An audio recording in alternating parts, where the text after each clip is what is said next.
Bismillahirrahmanirrahim. Assalamualaikum warahmatullahi wabarakatuh. Mga kapatid, ngayon tatalakayin ko ang kamangha-mangha o kataka-taka na translation sa Biblia na balibang hindi nila alam o alam nila na it's either be alam nila pero hindi binigyan ng pansin.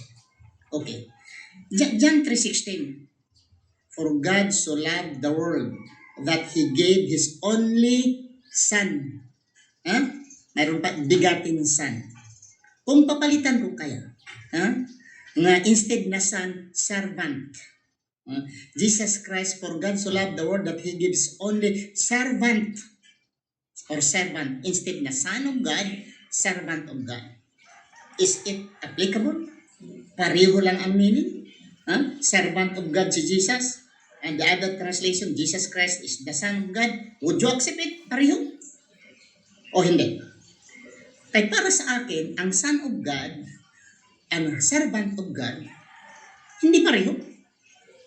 Pero kung punta kayo sa mga palusot, sabihin nila pareho. Ang servant at ang Son, pareho. So kung pareho, tingnan natin ang Biblia, mga kapatid. Tingnan natin ang Biblia. Si Jesucristo, servant of God.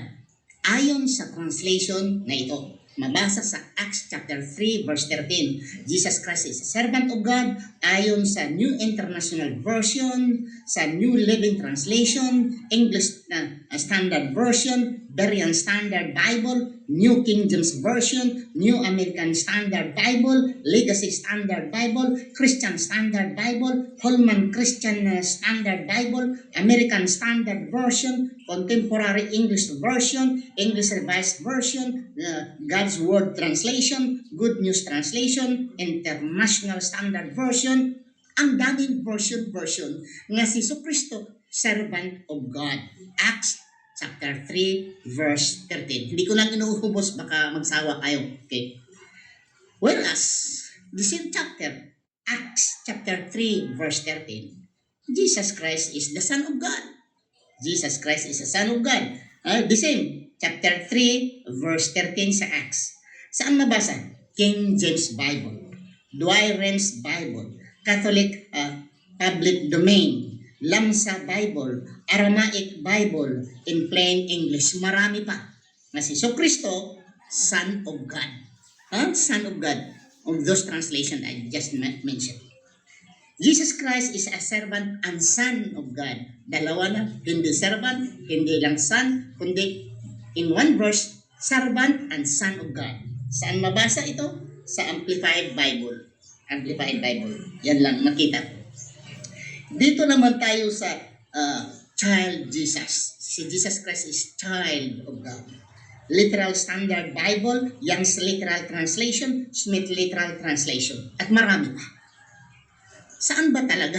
Jesus Christ is a servant of God. Jesus Christ is a Son of God. Jesus Christ is a child of God. Jesus Christ is a servant and Son of God. Saan ang tamang translation? Magpili kayo, mga kapatid.